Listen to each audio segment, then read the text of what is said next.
Pittsburgh, July 6, 1892. Before dawn, 300 armed men float silently down the Monongahela River on a pair of covered barges. They are Pinkerton detectives, private security agents, hired for $8 a day, and they are carrying rifles. Their orders are to occupy a steel plant on the river's south bank and hold it against the workers who've been locked out of their jobs. On the shoreline, those workers are already waiting. Word had gotten out. When the barges try to land, somebody fires. To this day, nobody agrees on who shot first. What nobody disputes is what happened next. A 12-hour gun battle on the banks of the Monongahela River in the middle of the United States of America between a private army and American steelworkers. 9 workers were killed, 7 Pinkerton men were killed. Dozens more were wounded on both sides.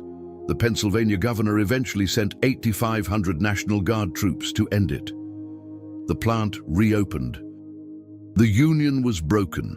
The wages were cut. Andrew Carnegie was in Scotland. He sent a telegram expressing his regrets and did not come home. The Homestead Strike of 1892 was not just a labor dispute, it was a symptom of something much larger.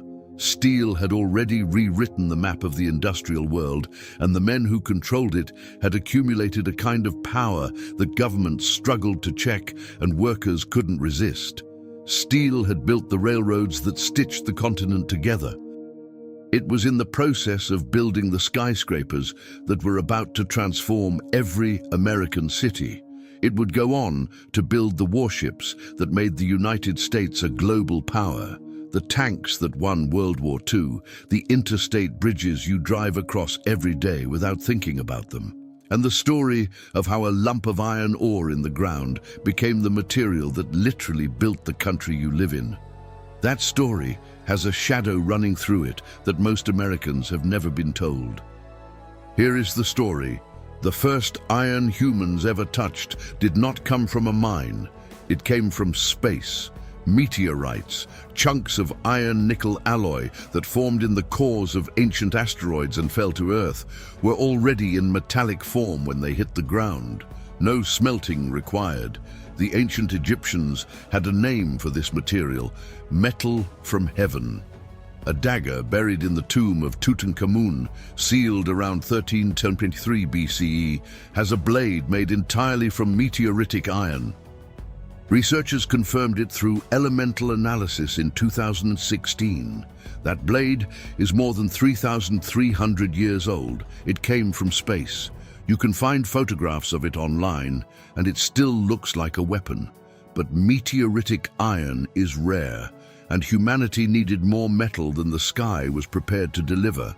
The first deliberate iron smelting, heating iron ore with charcoal to extract usable metal, appeared in Anatolia, the landmass that forms the bulk of modern-day Turkey, sometime around 1200 BCE.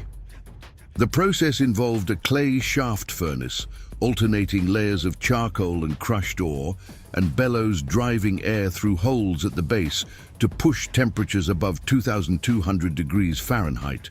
At that heat, the carbon from the burning charcoal reacted chemically with the oxygen in the iron oxide ore, drawing the oxygen out and leaving behind a spongy metallic mass called a bloom. You pulled the bloom out while it was still white-hot and hammered it immediately, squeezing out the glassy slag waste and consolidating the iron into something solid. Then you reheated it, hammered it again, repeated until you had something that held an edge. The sound in those first smelting operations, the roar of bellows, hammer striking glowing metal, the hiss of iron quenched in water, was a sound that had never existed in the world before. These were among the most technologically sophisticated operations humans had ever attempted, and the people running them understood what they were doing in a completely different vocabulary than we use today. They knew what worked. They didn't know why. This was happening more than 3,000 years before the United States existed as a country. That is how ancient this story is. And it was already spreading. Iron and steel are not the same thing, and the difference matters enormously. Pure iron, wrought iron, is relatively soft, tough, and bendable. It resists breaking but won't hold a fine edge. Cast iron, which has absorbed more than 2% carbon, is extremely hard but brittle. It can shatter under sudden force like ceramic. Steel lives in between. Iron, with a controlled carbon content of roughly 0.2 to 2.1% by weight. That narrow range changes the material's properties completely. Steel is harder than wrought iron, tougher than cast iron, and holds an edge better than either. It can be tempered, rapidly cooled, to change its internal crystal structure and dramatically increase its hardness. It can be shaped, forged, drawn into wire, rolled into sheets. Early smiths discovered this transformation by accident. Heat iron in a charcoal fire long enough, and the carbon from the charcoal begins migrating into the surface of the iron. Control the process carefully enough, and the result is steel. The smiths who figured this out didn't understand the chemistry. They understood the result: blades that were dramatically harder, sharper, and more durable than anything they'd made before. The civilization that first scaled this into a systematic industry wasn't European, it was South Asian. Wood steel, produced in workshops across southern India and Sri Lanka, possibly as far back as 400 BCE, was for many centuries the finest steel on earth.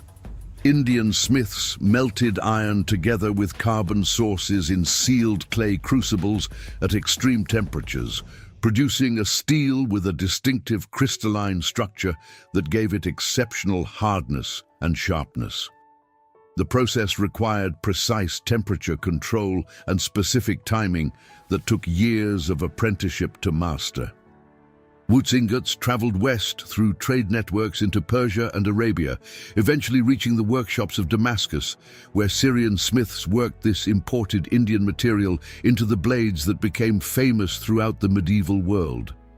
The swirling surface pattern on a Damascus blade, almost like wood grain in metal, emerging from the surface during the final polishing, is the visible expression of that crystalline carbon structure. You weren't looking at decoration. You were looking at the material's internal architecture. A single high-quality blade from a master smith in this tradition was worth, in today's dollars, somewhere between $50,000 and $100,000. Some were worth far more. They were treated as sacred objects, given names, passed through generations as family heirlooms. The knowledge of how to make them was protected with the seriousness of a state secret, and when the Ottoman Empire conquered Damascus in 1516, the disruption of the local craft economy contributed to a gradual loss of the specific techniques. By the 18th century, the original Wootz process for producing true Damascus steel had been lost. Modern metallurgists have spent decades trying to reverse engineer it from surviving blades. Steel was not just a material. It was a form of concentrated power, and whoever controlled the best steel controlled the cutting edge of human violence, trade, and civilization. The Silk Road carried steel the same way it carried silk and spice, along routes connecting East Asia to the Mediterranean, with dozens of intermediary cultures adding their own knowledge to the chain. Chinese metallurgists had independently developed sophisticated steel production centuries before comparable European techniques appeared. Arab scholars during the Islamic Golden Age, between the 8th and 13th centuries, documented and systematized steel production techniques in texts that were later translated into Latin and became the foundation of European metallurgical knowledge. When European crusaders arrived in the Levant in 1096, they found steel goods of a quality that shocked them. They bought blades in Damascus markets and brought them home, where European smiths spent generations trying to understand how they'd been made. The steel knowledge networks that spread across the ancient world covered distances that would humble any modern logistics operation. The trade routes connecting Indian Wootz steel producers to Persian traders to Arab refiners to European smiths stretched a total distance comparable to driving from New York City to Los Angeles and back 3 times. And those routes carried not just metal, but technique, not just product, but knowledge. All of this, the Indian crucible steel, the Arab refinement, the European adaptation, was built on an artisanal foundation. Individual smiths and their apprentices, small workshops, precious, expensive, slow. The idea that steel could be made cheaply enough to use in bridges, buildings, ships, and the structural skeleton of cities, that was, as late as 1850, essentially inconceivable. That was about to change, and the change would happen so fast that it would reshape the physical world within a single human lifetime. Before we get to that, if you're new here, this channel covers the hidden histories behind the things that shape the world. Real stories, real numbers, no filler. We put out a new one every week. Subscribe so you don't miss the next one. And drop a comment telling me where you're watching from. Whether you're in Texas, Ohio, California, or somewhere in between, I'm always genuinely curious where these stories travel. Back to steel. Because we're about to get to the invention that made the modern world possible and the city it destroyed when it was done with it. August 11th, 1856, Sheffield, England. Henry Bessemer stands before the British Association for the Advancement of Science and announces that he has found a way to convert pig iron into steel in less than 20 minutes, without fuel. Using nothing but blasts of compressed air. The room is skeptical. What Bessemer is describing seems to violate what every metallurgist in the room believes about steel production. You need precise carbon control. You need sustained extreme temperatures. You can't just blow air through molten iron and get steel. That's not how any of this works. Bessemer runs the demonstration. He's right and they're wrong. The Bessemer converter works by blowing cold air through the bottom of a vessel filled with molten pig iron. The oxygen in the air reacts with the carbon and other impurities, silicon, manganese, burning them off in a spectacular fountain of white sparks. The reaction generates its own heat, keeping the metal liquid without additional fuel. In less than half an hour, you have steel. Cheap steel, fast steel, steel in quantities that no previous process had come close to producing. The British iron industry adopted the process within years. The Germans adopted it, the French. But the country that would take Bessemer's invention and use it to build the most steel-dependent civilization in human history was the United States. American steel production in 1870 was roughly 77,000 tons per year. By 1900, it was more than 10 million tons, surpassing Britain and Germany combined. By 1910, it had reached 26 million tons annually. In the space of 40 years, the United States became the dominant force in global steel production. And that dominance didn't stay in the mills. It became the physical structure of a country. The American steel industry in its industrial peak was concentrated in a geographic corridor running from western Pennsylvania through the Great Lakes, Pittsburgh, Cleveland, Chicago, Gary, Indiana. These cities didn't just produce steel. They were built by steel, shaped by steel, defined by steel in the way that New Orleans is defined by the river or Las Vegas is defined by the desert. Pittsburgh's population doubled between 1880 and 1900. Gary, Indiana, a literal company town that U.S. Steel, built from raw swampland in 1906 and named after the company's chairman, went from 0 to 50,000 residents in a decade. At the center of all of it was Andrew Carnegie. Carnegie Steel, which became U.S. Steel in 1901, when J.P. Morgan bought Carnegie out for $480 million, or roughly $17 billion in today's dollars, was, for a period, the largest industrial corporation on Earth. Carnegie became the richest private individual in the world. The model he built controlling everything from iron ore deposits to finished product, using technology to drive costs down while relentlessly managing labor costs, became the template for American industrial capitalism. Every major business strategy taught at American business schools today has an ancestor in how Carnegie structured his operation. That wealth built Carnegie Hall. It built 2,509 public libraries across the United States and the world, giving working-class Americans access to books for the first time. It endowed Carnegie Mellon University. Carnegie gave away, in today's equivalent, more than $5 billion before his death in 1919. He built it on the labor of men who worked 12-hour shifts in buildings hot enough to boil water on the floor. To understand what it actually cost to make steel in the late 19th and early 20th century, you have to understand what a steel mill was like to be inside. Blast furnace buildings operated at temperatures between 2,600 and 2,800 degrees Fahrenheit. The radiant heat was physical. It pressed against your body, made it difficult to breathe, watered your eyes even with protection. Workers wore wool, not because wool is cool, but because wool doesn't ignite as readily as cotton. Burns were universal. Molten steel popped, spattered and overflowed. Lose your footing near a ladle of steel and you were dead. Stand in the wrong position during a pour and you were burned. The rolling mills that shaped steel into sheets and bars operated at speeds and forces that left no room for error. A mistake didn't bruise you, it took the limb. In 1910, roughly 526 men were killed in the Pittsburgh steel district alone in a single year. U.S. Steel acknowledged more than 2,000 workplace fatalities in a single decade at its own mills.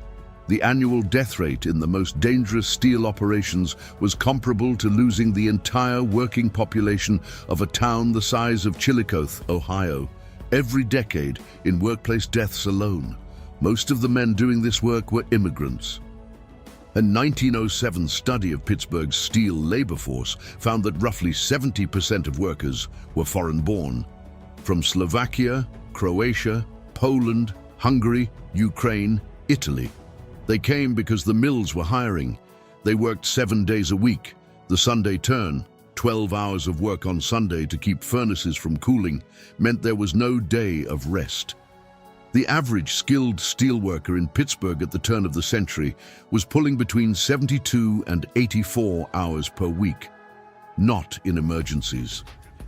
As standard practice, American consumers were the end destination for almost everything these workers produced. The railroads Americans rode, the bridges Americans crossed, the skyscrapers Americans worked in, the cans of food Americans stored in their kitchens. All of it came through the hands of men working those hours, in that heat for those wages. Quick question, how many pounds of steel do you think go into the average new American car today? Drop your best guess in the comments. The answer is in Act 4, and it's more than most people realize. Steel is not just an economic story, it's a political story, and the politics of steel shaped American history at every major turning point of the 20th century. The iron ore that fed the American steel boom came primarily from one place, the Mesabi Range in northern Minnesota. A band of iron-rich rock, roughly 110 miles long, north of Duluth, close enough to Lake Superior that ore could be shipped cheaply to the mills of Pittsburgh, Cleveland, and Chicago. Carnegie Steel acquired controlling interest in much of the Mesabi Range in the 1890s. When U.S. steel was assembled in 1901, the Mesabi Range came with it. The company controlled approximately 75% of American iron ore production. This was not a competitive market. It was a monopoly over the raw material of the most important industry in the country, and Congress spent decades debating what to do about it without doing much. The Sherman Antitrust Act of 1890 had been passed partly with monopolies exactly like this in mind. Enforcement was another matter. In World War I, American steel was one of the decisive industrial factors in the Allied victory. The United States remained officially neutral until 1917, but American steel was flowing to Britain and France throughout the war, sustaining the Allied ability to fight the industrial war of attrition on the Western Front, building shells, guns, ships, and railroad track faster than the Central Powers could destroy them. When the U.S. formally entered the war in April 1917, American mills shifted to full wartime production and reached 45 million tons per year by 1918. The war permanently established American steel as a national security asset, something the federal government had a strategic interest in protecting, supporting, and when necessary, directing.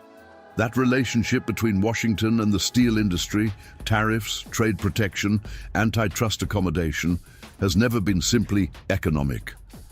It has always been political. It remains political today. After World War II, American steel production was, for roughly a decade, close to half the world's total output. The rest of the industrialized world had been bombed flat.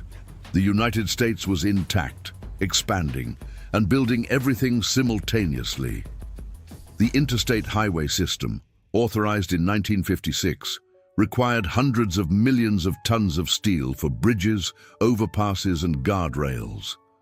The post-war housing boom required steel framing. The space program required steel. The nuclear weapons program required steel. The Cold War logic of the era treated American steel production as a form of national power, as fundamental to American security as the size of the army. The post-war American steel industry of the 1950s and 1960s was comfortable, profitable, politically connected, and, as events would prove, technologically complacent. The companies, U.S. Steel, Bethlehem Steel, Republic Steel, had settled into an arrangement with both the federal government and the labor unions they'd once tried to destroy. In 1962, the Kennedy administration negotiated a non-inflationary wage settlement with the steel unions based on an explicit assurance from the major producers that they would hold prices. Within days of the deal being signed, U.S. Steel raised prices by $6 per ton. The other major producers followed within hours. Kennedy went on television furious, accusing the companies of acting in contempt of the national interest. The Justice Department launched an antitrust investigation. The FBI was dispatched to interview steel executives. The companies backed down, but the fact that they'd tried it tells you everything about the position they believed they occupied. Their confidence proved misplaced. In the 1970s, Japanese and Korean steel manufacturers, rebuilt after World War II with American aid and equipped with the most modern steel-making technology in the world, including the basic oxygen furnace, began exporting steel to the United States at prices American mills couldn't match. The American steel industry, which had coasted on its aging equipment for 20 comfortable years, was suddenly exposed. Between 1979 and 1984, the American steel industry shed roughly 150,000 jobs. Youngstown, Ohio, once a city of 170,000 and a major steel production hub, lost more than 50,000 manufacturing jobs in a decade. Today, Youngstown's population is under 60,000. Braddock, Pennsylvania, where Carnegie built his first steel plant, has fallen from 20,000 residents to fewer than 2,000. The Rust Belt is not an abstraction. It is a geography of specific American towns where specific American industries closed and nothing replaced them. What I haven't told you yet is what the people selling you steel right now already know and have known for decades. The environmental story of American steel is not about a few bad actors who got caught.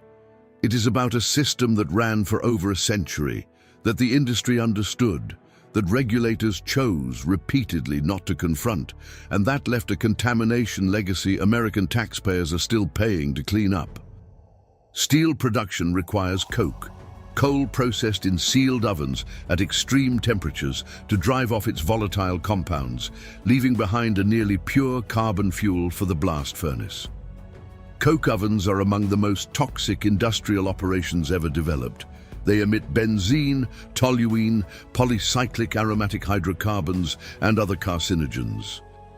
When you run coke ovens in dense urban environments, as American steel companies did throughout the 20th century, the surrounding communities breathe those emissions. In Pittsburgh, for most of the first half of the 20th century, the air was so thick with steel and coke plant emissions that streetlights were sometimes turned on at midday. Residents described hanging white shirts out to dry and watching them turn grey before they were fully dry. This was not a secret. Carnegie knew. The politicians who represented Pittsburgh knew. The workers who breathed that air every day of their lives certainly knew. The event that should have triggered a reckoning happened on October 26, 1948, in Donora, Pennsylvania, a mill town of about 14,000 people 20 miles south of Pittsburgh. A 5-day temperature inversion trapped emissions from the local steel and zinc works at ground level. Within 4 days, 20 people were dead. Roughly 6,000 residents, nearly half the town, were sickened. Livestock died. The Donora smog disaster became one of the founding events of the American environmental movement. It was also covered up. American Steel and Wire, a U.S. steel subsidiary that operated the primary smelter in Donora, hired investigators who attributed the deaths to pre-existing health conditions in the victims. The company maintained for years that its operations had not caused the disaster. Internal memos obtained in subsequent years told a different story. The company's own scientists had data pointing to serious health impacts from the plant's emissions. That data was not shared with the public. It was not shared with the state of Pennsylvania. It was not shared with Congress. This is the part that should make you angry. The pattern established at Donora acknowledge the harm as little as possible publicly, fund research designed to create doubt, attribute health outcomes to other causes, lobby aggressively against regulation, was repeated by the steel industry and the broader coal and heavy industry lobby for decades. The American Iron and Steel Institute, the industry's primary trade association in Washington, maintained a lobbying operation that included former congressmen, former EPA officials, and a research arm producing studies that challenged the link between steel emissions and public health outcomes. The revolving door between the industry and the regulatory agencies was not subtle. It was the way business was done. Internal documents that have since become part of legal proceedings show the industry's calculation clearly. Compliance with clean air regulations would cost billions in capital investment. In more than one case, the fine for violating environmental rules was smaller than the cost of compliance. They chose the fines. This wasn't a foreign problem. This happened in American boardrooms, with American lawyers signing off. In cities with American names, Pittsburgh, Gary, Birmingham, Cleveland, while Americans breathed the air and drank the water downstream. The FDA knew, the EPA knew, Congress knew, or chose not to look carefully enough to know. And they kept it quiet, while American communities paid the price. The contamination legacy of the American steel industry is one of the largest environmental crises in American history, and it is almost entirely invisible in national conversation. The Superfund program, the Comprehensive Environmental Response, Compensation and Liability Act, passed by Congress in 1980, was created largely in response to industrial contamination disasters. As of today, the United States has over 1,300 active Superfund sites. A significant proportion are former steel and coking operations, mine tailings or waste sites associated with the steel industry. The contamination includes heavy metals, lead, arsenic, chromium, cadmium, and polycyclic aromatic hydrocarbons from coke oven operations. These compounds don't disappear on their own. They persist in soil and groundwater and river sediment for generations, working their way into the food chain. The communities that bear the greatest burden are not the ones where the executives lived. They are the communities where the workers lived, and where, in many cases, the poorest residents remained after the mills closed and the people with options left.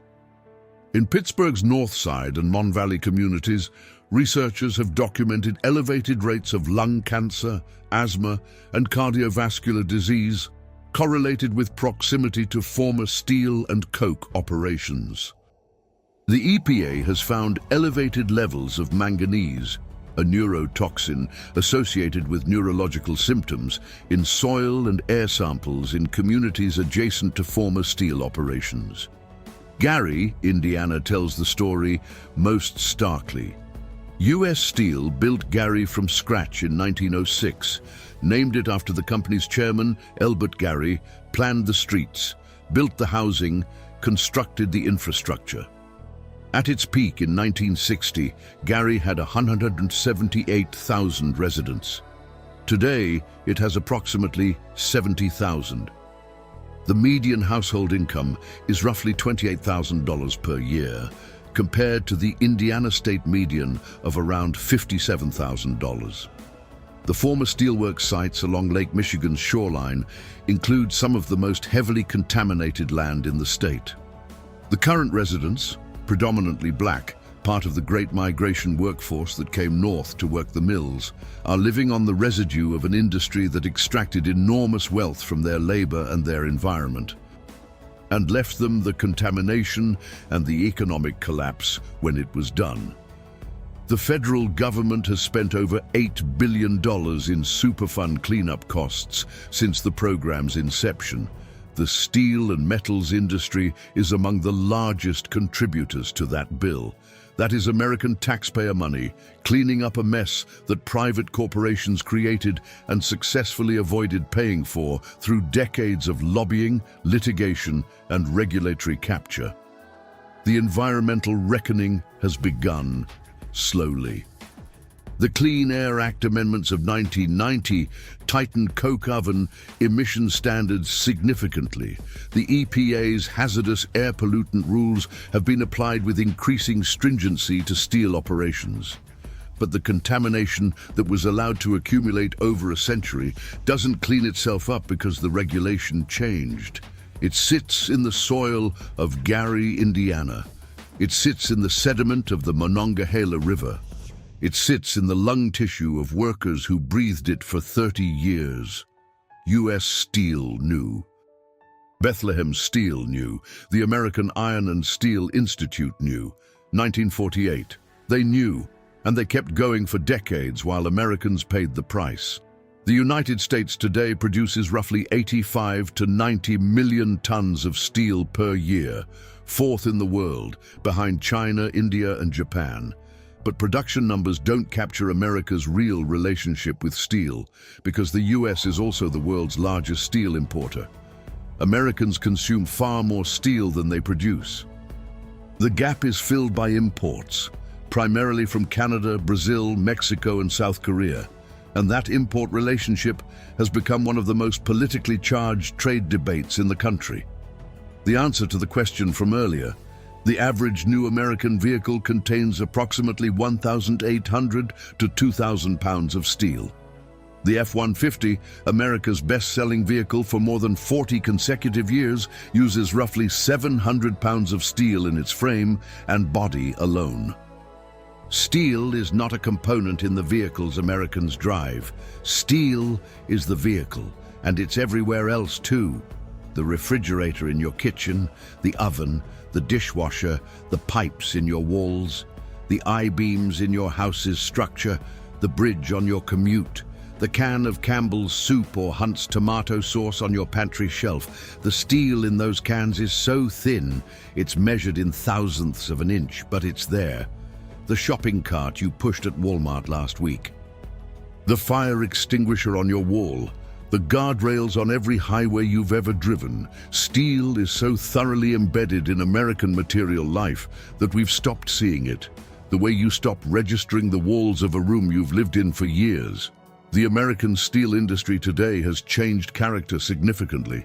Electric arc furnace mini-mills, companies like Nucor, Steel Dynamics and Commercial Metals have largely displaced the old integrated blast furnace operations. They're more efficient, more flexible, and have a smaller environmental footprint. Nucor, based in Charlotte, North Carolina, is now the largest steel producer in the United States by volume, and it operates without a traditional labor union. Relying instead on a profit-sharing model, its workers have generally praised. China now produces roughly half of all the steel made on Earth, about 1 billion tons per year. That level of industrial dominance has no historical precedent. And because the Chinese steel industry is heavily subsidized by the Chinese government, American and European producers argue that fair competition is impossible. The 25% steel tariff the Trump administration imposed in 2018 under Section 232 was an attempt to address that imbalance. It raised steel prices significantly in the US, good for American steel producers, worse for the manufacturers, construction companies, and consumers who buy steel. Your next car, your next appliance, the next building your company moves into, all of them cost more because of the political decision embedded in the price of steel. Slow down for a second. Steel built America in the most literal sense possible. The railroads that connected a continent, steel. The bridges that made cities functional, steel. The skyscrapers that became the image of American ambition, steel. The warships that made the United States a global military power, steel. The tanks that won World War II, steel. The highway system you drive on, steel. The country Americans live in is a steel structure, and without the explosion of cheap steel production in the late 19th century, none of it gets built. And yet, the people who actually made that steel, who fed molten metal into furnaces at 2,700 degrees, who breathed the coke oven smoke, who worked 12-hour Sundays in company towns along the Monongahela and Calumet rivers. Those people are almost entirely absent from the story America tells about itself. We name concert halls after Carnegie. We don't name buildings after the Slovak immigrants who worked the Sunday turn for $2 a day to fill his blast furnaces. If you're sitting there thinking this sounds like every other industry story you've ever heard, you're right. This is the pattern. The resource has strategic value. The people who control access to it accumulate enormous power. The people whose labor extracts it absorb the physical cost. The environment around those people absorbs the contamination the companies won't pay to prevent. When the resource runs out or the market moves on, the communities left behind inherit the contamination and the economic collapse with none of the wealth. It happened with steel in Pittsburgh. It happened with steel in Gary. It happened with coal in Appalachia, with oil in the Gulf Coast, with timber in the Pacific Northwest. The structure is consistent enough across enough industries, across enough decades, across enough communities, that at some point it stops being possible to call it accidental. How many things in your life right now were built on a decision made in a boardroom that you never got to vote on? Let that sit. I'm not talking about the decisions you made, the car you bought, the house you chose, the job you took. I'm talking about the decisions made upstream of all of that. The decision to build the Homestead mill without adequate safety equipment because the equipment cost money. The decision to keep Denora's coke ovens running after the internal data suggested they were killing people. The decision made by executives at U.S. Steel and the AISE in the 1970s and 1980s that paying pollution fines was cheaper than installing the scrubbers. Those decisions were made by people who will never appear in the history you learned in school, about problems you didn't know you had, in boardrooms you'll never enter. And the consequences of those decisions are in your air, your soil, your water, your tax bill, and the ruins of American cities that once made the thing that literally built this country. The American ideal is that the system is transparent enough, democratic enough, and self-correcting enough that over time the right outcomes emerge. The history of steel suggests that the corrections come much later than they should, are much smaller than they need to be, and are paid for, in the interim, by the people who had the least power to prevent the damage in the first place. That gap between the American ideal and the American reality isn't a reason for cynicism. It's a reason to understand exactly what you're looking at, so you can see clearly when it's happening again. Here's what I want to leave you with. Think about the last bridge you crossed, not metaphorically, an actual bridge. The one on your commute, or the one you drove over last weekend. Look at it next time. Look at the steel in the support beams, in the guardrails, in the structure holding you up over whatever is below you. That steel passed through somewhere like Gary, Indiana, or the Mon Valley in Pennsylvania, or the Iron Range in northern Minnesota. It passed through hands that were burning hot. It came out of furnaces that pumped chemicals into the air of communities that often had no power to say no. It's holding you up right now, not just steel, history. Drop a comment below. Is there a commodity, a product, something in your daily life that you've always wanted to know the real history of? I read every comment, and the best suggestions shape what comes next on this channel. This is genuinely collaborative, and I want to know what questions you're carrying around.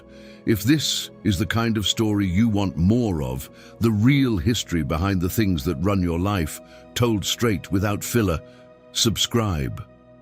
Every person who subscribes helps this channel reach more people who deserve to know this stuff. The version of history most of us were taught leaves out the parts that would make us ask uncomfortable questions. This channel exists to ask those questions. Hit the like button. It genuinely helps, and it tells me to keep going deeper rather than pulling back. Turn on notifications. The next story is already in the works, and you don't want to come in late on this one. Share this with someone who thinks they already know how America was built. Let them find out what was underneath. The next time you open a can of Campbell's soup at your kitchen counter, hold it for a second before you open it. That can is made of steel thinner than a human hair in cross-section. It was designed to hold food perfectly, rust-proof, at a cost so low that we've completely stopped noticing it as a technology.